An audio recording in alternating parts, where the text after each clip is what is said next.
अपने बारे में सोचना बंद कर दिया, अब दूसरे के बारे में सोचे, और दूसरा आपके बारे में सोचेगा। और जब दोनों एक दूसरे के बारे में सोचेंगे तो एक कहानी आपको याद आएगी, हमारे 11वीं के सिलेबस में लगी हुई, अंग्रेजी की पुस्तक थी, उसमें जो साहित्य था, लिटरेचर, उसमें कहानी आती थी जिम और डेला की। याद है किसी को? जिम और डेला की कहानी नहीं पढ़ी आपने? पढ़िए, फिर तो सुनिए, बड़ी सुंदर सी कहानी। जिम और डेला दोनों पति पत्नी बेचारे जैसे तैसे अपना जीवन चला रहे हैं, गरीब हैं। अभी याद आ जाएगी, सुनी हुई जरूर होगी, बहुत सुंदर कहानी। अच्छा, तो बोले दोनों जैसे तैसे जीवन चला रहे हैं, प्रेम बहुत करते हैं दोनों एक दूसरे से। एक दिन उनकी विवाह वर्षगांठ आती है और दोनों सोचते हैं कि क्या भेंट दी जाए, क्या उपहार दिया जाए। वैसे तो पास में पैसे हैं नहीं, तो दोनों योजना बनाते हैं कि चलो कोई उपहार खरीद करके लाएं, पर पैसे नहीं है। पति चला जाता है, जिम चला जाता है अपने काम पर, डेला घर पर ही रहती है, पर सोच रही है कुछ तो दो। वो जाती है और जाकर के ब्यूटी पार्लर पर जाकर के बैठ जाती है और उससे कहती है कि ये जो मेरे अच्छे सुंदर से बाल हैं, इनको संवार लो, संवरवाने लगे। उधर जिम भी सोच रहा है कि कुछ बढ़िया सा सुंदर सा उपहार लेकर के जाएंगे। दोनों जब शाम को आकर के घर पर मिलते हैं तो पत्नी पहले से घर पर होती है। जिम आकर के दरवाजा खटखटाता है और जैसे ही दरवाजा खुलता है वो देख करके हैरान हो जाता है कि पत्नी ने सर पर स्कार्फ बांध रखा। कोई बात नहीं, बांध लेते। अब दोनों की आज साल भी रहा है तो दोनों भावों में भरे हुए, और वो कहता है कि देखो आज मैं तुम्हारे लिए क्या लाया हूं। थैले में से निकालता है कि तुम्हारे बालों के लिए बहुत सुंदर सा गजरा। बहुत दिनों से इच्छा थी कि तुम्हारे बाल बहुत सुंदर है, काले घने लंबे बाल, बस मुझे लगता था कि तुम पूरी सुंदर हो, ये कमी है, ये भी पूरी हो जाए। और बहुत महंगा, ऐसे फूलों का गजरा नहीं, सोने का बना हुआ, बस ये पहन लिया करो अपने सर पर, बहुत सुंदर लगो।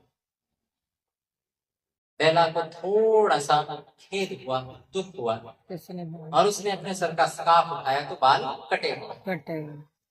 बाल कहाँ गए? बाल तो बेच दिए। पार्लर गई थी, बाल बेच दिए, और बाल बेच करके मुझे लगा कि तुम्हारे लिए कुछ उपहार लेती हूं, तो बाल बेच करके मैं भी कुछ उपहार लाई हूं, चलो मेरे काम आए, तुम्हारे काम तो कम से कम आएगा। तुम्हारे हाथ में घड़ी होती है, चेन पुरानी हो गई थी, नकली सोने की थी, सोने की थी भी नहीं, कोटेड थी, तो मुझे लगा तुम्हारे हाथ पर घड़ी जचती है, विवाह में मिली थी, सोने की चेन होनी चाहिए। तो बालों को बेचकर जो मिला कुछ पहले से इकट्ठा किया हुआ था, चेन लेकर के आई हूँ। हाथ आगे करो, हाथ जैसे आगे किया, हाथ खाली होते, कहाँ गई सोने की चेन? उसने बेच घड़ी को बेच कर ही तो तुम्हारे लिए।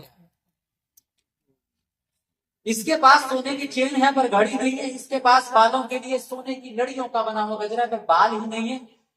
लेकिन दोनों के मन में अब कोई खेद नहीं है, दोनों रो रहे हैं, और वो जो रो रहे हैं वो प्रेम के आंसू, प्रेम में रो रहे हैं। बहुत अच्छे साहित्यकार जिन्होंने गांव शहर देहात के मर्म को छुआ है, मुंशी प्रेमचंद जी एक बात वो कहते हैं कि अगर दो पति पत्नी आपस में फूटकर रोए ना हो तो उन्होंने प्रेम के तल को कभी छुआ ही नहीं। क्योंकि सच्चा प्रेम तब उपजता है जब आप एक दूसरे के लिए रोते। प्रेम की अंतिम पराकाष्ठा है कि आंसू आ जाए। वो प्रेम चाहे किसी व्यक्ति के प्रति हो, वो प्रेम चाहे समाज के प्रति हो, परिवार के प्रति हो, देश के प्रति हो। आप अभी देख रहे होंगे कि थोड़ी देर पहले गीत चल रहे थे और केवल चल रहे थे, आंखों से आंसू ही चल रहे थे। जब आप श्रद्धा रखते हैं, प्रेम करते हैं, तो आंसू रुकते नहीं है। और अगर हम सच में किसी के प्रति रोए नहीं हैं तो हम कभी उसके प्रति समर्पित भी नहीं।